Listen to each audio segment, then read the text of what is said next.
Bonjour, j'espère que tu vas bien. De mon côté, tout va très bien et aujourd'hui, je reviens te parler de minimalisme. Et donc, dans le titre de cette vidéo, je t'indique que moi, je ne suis pas du tout minimaliste à la base et que le minimalisme, pour moi, c'est vraiment un outil, c'est un chemin, mais qui me demande énormément d'efforts au quotidien. La réalité, c'est que moi, à la base, dans mon tempérament, j'adore la nouveauté. J'adore changer d'objet quand même assez régulièrement. Je peux me lasser assez vite et puis j'ai du mal à ne pas m'enthousiasmer pour ce que je découvre et donc j'ai envie d'accueillir dans ma vie les nouvelles choses que je découvre. Et j'ai toujours fonctionné comme ça, j'ai toujours attendu la nouvelle saison avec impatience pour découvrir les nouvelles collections de vêtements, de chaussures. J'ai toujours trop acheté dans ma vie, j'ai toujours accumulé trop d'objets.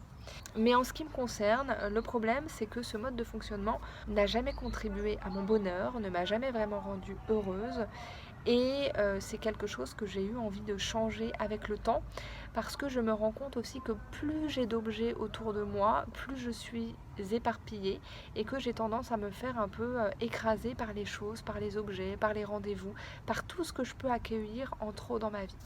J'aime accueillir des choses, mais après, je peux me laisser submerger par ces choses. Donc ça, c'est le diagnostic que j'ai posé il y a quelques années. Et la solution que j'ai adoptée, moi, pour m'aider à être plus heureuse, plus équilibrée dans ma vie, c'est le chemin du minimalisme. Du coup, au regard de ma personnalité, je pars de très loin. Je vois qu'il y a des gens pour qui le minimalisme, c'est quelque chose d'assez naturel. Ils n'aiment pas trop accueillir de nouvelles choses dans leur vie, ils préfèrent avoir peu d'objets de base, et du coup, ça colle naturellement. Moi, dans mon cas, c'était pas du tout ma situation, mais le minimalisme est quelque chose qui m'apporte énormément parce que ça me permet de progresser et parce que quand j'ai moins de choses autour de moi, au final, je me sens mieux, mes idées sont plus claires et puis voilà, je suis mieux dans ma vie tout simplement.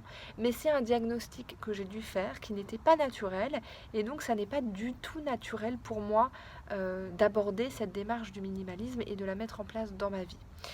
Mais c'est vraiment une discipline quotidienne que j'ai adoptée depuis quelques années. C'est vraiment de gros efforts que je fais. Alors, il y a des hauts, il y a des bas. Il y a des périodes où vraiment j'arrive à me débarrasser d'un maximum de choses qui ne me servent pas vraiment. Et puis j'arrive à voilà, créer l'espace chez moi et le temps. Et puis il y a des moments où j'ai des petites rechutes, dans les périodes où je suis un petit peu plus débordée ou un tout petit peu moins solide mentalement ou ce genre de choses.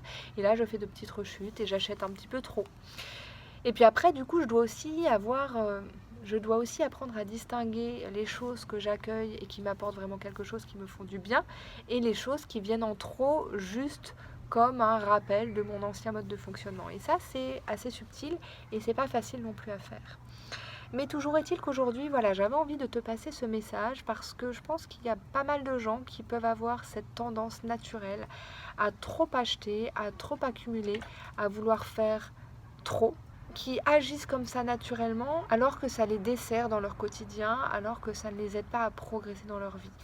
Et moi, je pense que c'est possible de faire ce choix, de mettre en place cette discipline et d'adopter cette démarche plus minimaliste. Ça demande beaucoup d'efforts, c'est un chemin qui est assez long. Je pense qu'il ne faut pas s'auto-flageller quand il y a des rechutes parce que quand on part de loin et quand on a un mode de fonctionnement qui est ancré depuis des années, c'est évidemment difficile de le changer, de le faire évoluer, mais c'est possible. Et dans mon cas, tu vois, je suis passée d'une centaine de paires de chaussures à une petite dizaine.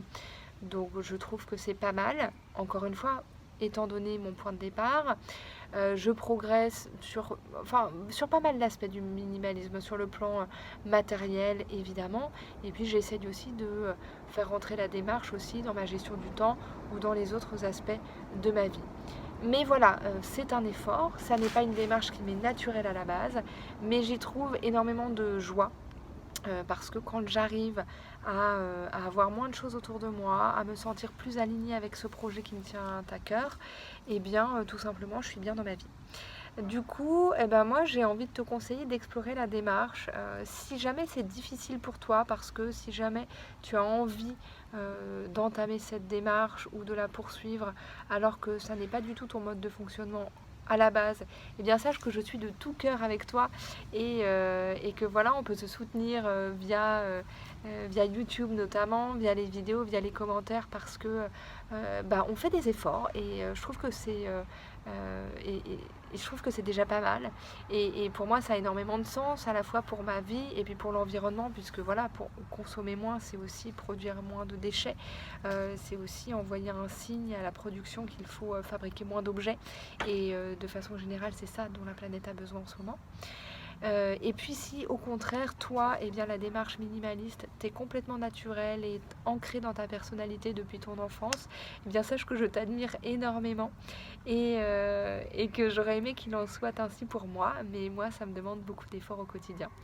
Et du coup je voulais rappeler par la même occasion que ce projet-là, comme n'importe quel autre, c'est tout simplement la suite de petits pas qu'on fait au quotidien pour aller dans la direction qu'on a envie de prendre. Et que donc, quel que soit le projet qui te tient à cœur, mets-y tout ton cœur. Fais tous les efforts qui sont nécessaires.